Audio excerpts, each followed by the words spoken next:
এই দেখেন এটা হচ্ছে আমাদের বিড়াল, এটার নাম হচ্ছে বাঘু। বাঘু করে ডাক দিলে দেখেন কেমনে উঠতে পারে। বাঘু, এই বাঘু,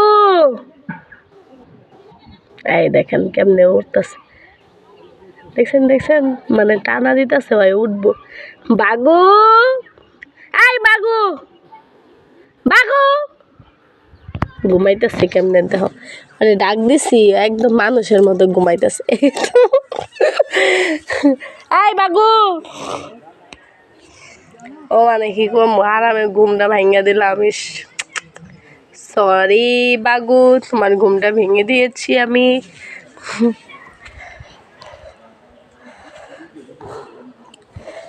এটা হচ্ছে আমাদের বাড়ি, আর বাড়ির এই যে পাশেই মসজিদ, আর এই যে এইটা রয়েছে আমাদের দোকান। দোকান এখন আজকে জুম্মার দিন তো দুপুরবেলার জন্য জাপ ফালাই দেওয়া হয়েছে।